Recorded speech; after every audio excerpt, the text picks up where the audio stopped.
All right, so I want to go over some repairs on this Nugget ice maker Scotsman and the common problems that I've dealt with over the years of owning this. What has gone bad that made me have to replace it, but what I wish I would have known before I replaced it because I could have fixed it. And instead of spending $4,500, again, $4,500 for a new one, I could have fixed this whole thing for under $200 easily all day long. So let's go over exactly what can go wrong on these Scotsmans and what you need to do to keep them, maintenance-wise, keep them functional. So just to show you the model number of this unit, I've had it for probably 6, maybe 7 years, I can't remember. It was on a remodel we did on the house, and I thought, let's do the best of the best because I want this to last forever. They don't last forever, clearly. Maintenance. This is what I have found. Okay, you have to clean. So the freezing mechanism in here has a compressor and condenser, and you have to clean. You take this front off and get up in there. You can see all the dust and stuff. Just like with any refrigerating system, you have to clean the lint and stuff off of that, whatever that is. It's not the condenser. Maybe it is the condenser, but that sits up front, okay? Otherwise, it gets debris on there and it won't cool effectively. And you'll notice because it won't make ice. It'll seem like it's running all the time, but it won't make ice. So you always have to clean that. The first issue I started having with this is that the motor would always run. And so this was frustrating because I thought maybe it's a clogged line. I went through rounds and rounds of, I would dump like cleaning, I dump vinegar in here, I would dump Drano in here. I thought maybe it's something with the system, and it would always kind of work, but then it would always come back within a week or two. And so this is what I have found out, that this is the pump here. And this is the switch that controls the pump. In the switch, there's a diaphragm. This diaphragm has a vacuum, or has a hose, kind of see it right there. And that hooks up to the drain system, this white line. That white line comes from up here in the bottom of the ice maker, goes to the pump. This ejects it into your drain. This picks up pressure on that diaphragm and will turn your pump on and off. What will happen is mold. If you don't clean these regularly, mold gets into the drain system, follows this line into that diaphragm, and it blocks the diaphragm from turning the pump on and off correctly. And usually turns it on and gets stuck. So I initially started taking that out and I would clean it, and that would work, but it would constantly still clog. So I ended up, you just buy one. You can get them online. They're like $100. I don't know what they're called, but they're the switches for these. And they look like that. They're red. $100. But that's a fairly new one that I replaced probably a year or two ago, and it's been working just fine. But I'd say probably every 5 years, they probably go bad. But that's what the pump issue is. You can get to the front by taking the front out and replacing it. That's how I was. But it might actually be easier if you just slide the whole unit out, open this up, and you can get to it. Okay. Second issue I have is going to be the auger. I think is the second most common issue. Third is going to be the case down here for the gearbox. I'm going to come back to this issue with the auger and this sleeve, this graphite sleeve, and what they call it a sleeve bearing, but how that wears out. But the gearbox, what will happen is water can get by these seals, and that's okay, normal. It goes down to the bottom.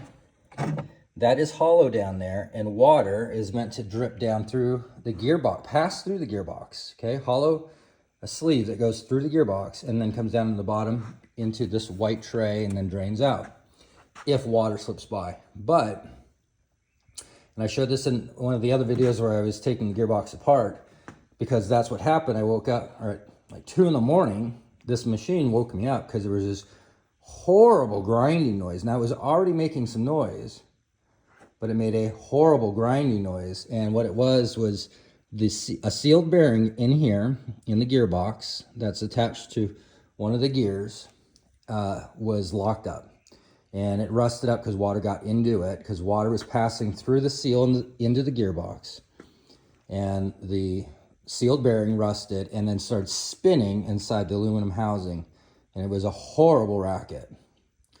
So that prompted me to shut it down, and obviously started this whole process of having to replace it. But that sealed bearing, okay, was like 20 bucks. There's two of them, and they're the same top and bottom. But that was 20 bucks. It does take a lot to get to this. You have to take the top off. There are 4, 1, 2, 3, 4. This whole thing comes right out. You don't have to take this sides off. You just take those 4 screws, and then you can roll this out. And then on this pump, to get that off, there are these locking screws right here. There's 4 of them. And when you roll this up, you can get to these. You undo those. That stays on, okay?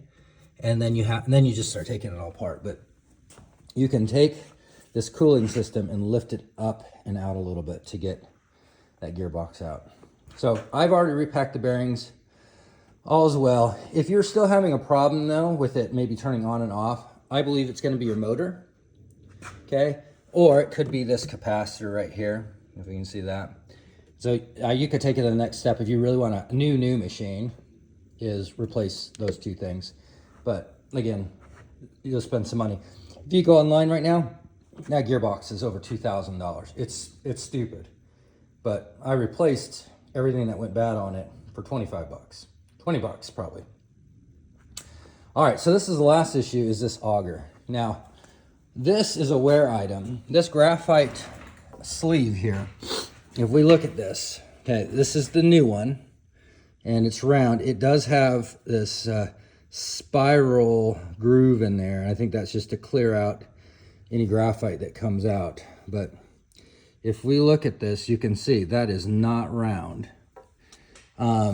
Kicks and giggles, let me grab a caliper here, and I think I'm gonna do the toolbox.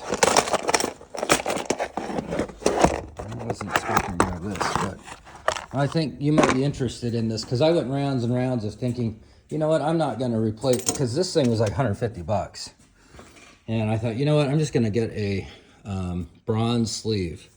But here are the measurements. This inside is 1/2 inch. Okay, so it's 1/2. They give a little bit of tolerance inside, so you can go up just a hair more. This outer sleeve, if I can get it here, it mounts on this outer sleeve right here, okay? When, like, this one is completely wallered out. There's so much play in there, it's crazy. But this is exactly on the money, 1/2. Okay, this is 1/2, but it gives a little bit of play, just a hair. Obviously, as you can see, I can take it up just a hair more, okay? But it's really 1/2 inch. The outside diameter, I had already measured these and I've gone through it, is 7/8. And I was gonna get, you know, a different bushing. I gave and just decided to go with the OEM one and 13/16. So these are US imperial, you know, inches, right? Not metric. I did it because I just didn't want to deal with a real problem if there really was a fitting issue. I know you can use bronze bushings, and, you know, this is steel on bronze. It shouldn't have been a problem, but these are just, graphite is self-lubricating. But this is a wear item. I do believe that there is, like, probably every 3 years, you should probably replace, again, this. And it's easy to get to because it sits right on top. There are some seals, but it basically mounts like this on top, and then that white housing goes right on top of this to seal. But you should probably always take this off about every 3 years, because what has happened with mine, and this is probably the most common cause of noise, is this auger. And that auger starts to make contact with the inside cylinder, and you can see all this scarring, and it starts dropping metal into your ice. And again, that's because the bushing here gets sloppy. And that, again, that sloppiness, I mean, it's crazy. It is not good. So If you have a Scotsman and you hear any noise that does not sound good, it likely is this, or it's your gearbox. And if it's your gearbox, water got into it and you take it apart. But again, that's it. So maintenance wise, these are the 4 things that you need to be ready to deal with if you go on to self-maintain these. 1, clean out your condenser fan unit down there so it doesn't overheat and obviously makes ice. 2 is the diaphragm on the pump to turn the pump on and off. I don't think that's really a maintenance thing. I think that, well, the maintenance is you clean out your drain system, maybe every 6 months so you don't get mold buildup. The sleeve, right? Graphite sleeve for your auger, and then gearbox, because water does get into these gearboxes. Even as tight as the sealing system on this is good, but it's not that good. Calcium, again, here's maybe another tip. I was horrible at maintenance, and so this is all brought on me. Not saying Scotsman did anything wrong, because I'm able to fix these things still, so it's still a good unit. But the calcium buildup, even in this reservoir tank, it was bad. So, all right. I hope someone learned something. Get out there and do some work, guys.